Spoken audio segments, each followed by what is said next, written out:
Welcome in, everyone. In prior videos, I've always asked, why does a certain person that goes missing make the mainstream media and some do not?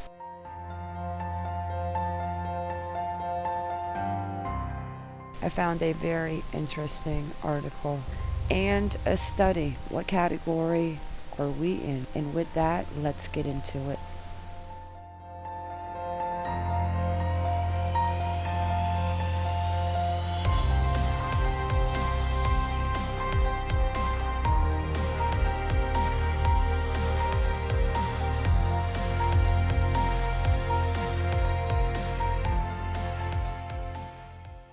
How much press are you worth? New calculator tackles inequity in missing persons stories. The exercise, new calculator tackles inequality in missing persons stories. The exercise is designed to call attention to missing white woman syndrome, the tendency of new organizations to pay relatively little attention to missing people who don't fit in that category. If you went missing, how much press would you be worth? The Columbia Journalism Review unveiled a tool on Thursday that calculates the number of stories your disappearance would net based on demographics. It sounds morbid, but the exercise is designed to call attention to missing white woman syndrome, the tendencies of news organizations to pay relatively little attention to missing people who don't fit that category. The late journalism Gwen Ifill is credited with coining the term 2 decades ago. Yet in the interim, there's been little indication that coverage decisions have evolved. It's like a bolt that has been rusted in place. The media firestorm around the disappearance and death of Gabby Petito last year renewed scrutiny of the practice, with Petito's own family imploring media to give all missing people the same attention. Researchers at CJR and the ad agency TBWA Chiat Day New York examined 3,600 stories about missing people done last year by U.S.-based news organizations, cross-referencing them with age, gender, and race details from a database maintained by the U.S. Department of Justice. The data was used to generate a rough estimate of how much public attention a person would get based on who they are. The starkly named site areyoupressworthy.com asks users to enter their age, gender, location, and ethnicity. I am going to attach this link down below in the description, and please guys, take this, how worthy are you, and please post it in the comments so that we can discuss it. Just think for one moment, if you were to go missing, who would come looking for you? As the site goes through each step, the user is informed that the disappearance of older people and men are less likely to make the news. The tool distinguishes between stories in the local and national press, so people in larger cities where there are more news outlets have a higher chance of being reported on than people in rural areas. White people are most likely to get covered, while Black and Hispanic people have the lowest chance of coverage. I think that is absolutely horrible. Damsels in distress.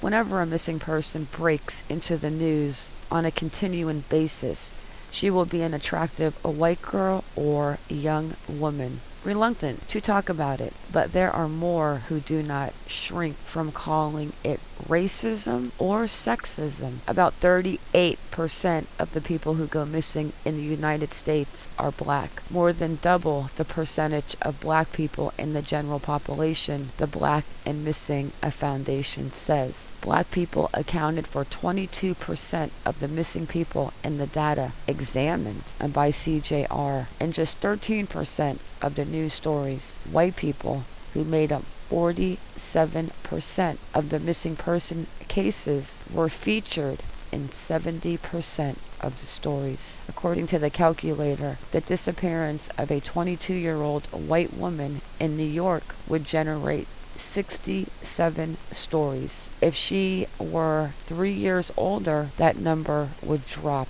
by 19. And a missing 25-year-old black woman from New York would get 8. A 50-year-old black man in the same city would net a 6. So how do we go about fixing a situation like this? Because I believe that everybody that goes missing should make the news in their face, and their story should definitely be out there. The results page also identifies the outlets most and least likely to cover the user's hypothetical disappearance and calculate what percentage of Americans would hear about you. More than 92% of Americans would have heard about a 22-year-old missing white woman from Nevada. And why does this matter? When a missing persons case is seen by more people, their chances of being found increase. There are no comparable data from when missing white person syndrome was first talked about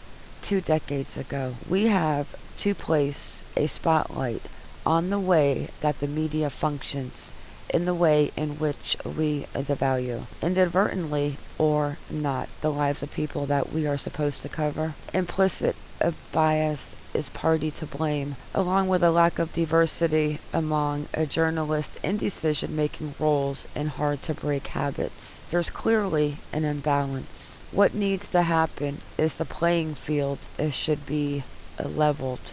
There is more than just demographics at play in determining what stories get coverage.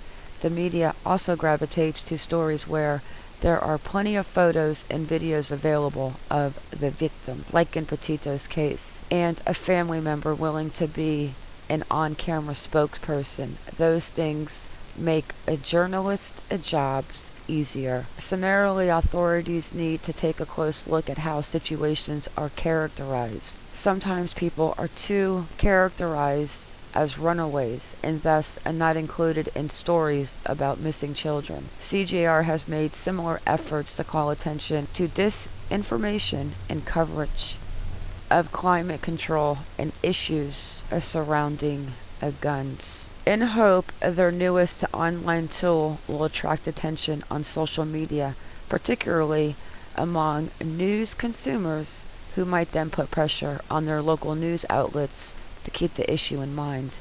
Each results page ends with the picture and names of people who are currently missing and haven't received any press coverage at all, along with an encouragement to contact authorities with any information.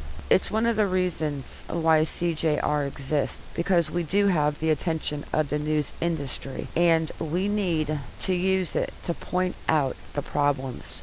I don't think another kind of earnest opt is going to move the needle. Let's go have a look at that website. And here is the test from the Columbia Journalism Review. Let's play a game, guys. How much press are you worth? When someone goes missing in America, the amount of press their case receives varies by their race, their sex, and their location. A systematic bias, often termed missing white woman syndrome. Let's calculate your press value based on current reporting in America to expose this bias and to advocate for change. I am going to go ahead and take this test. I will drop my results below in the comments. The link will also be there. Guys, if you want to partake in this game, go ahead and take the test and drop your results below in the comments so that we can actually discuss this. And with that, it's a wrap.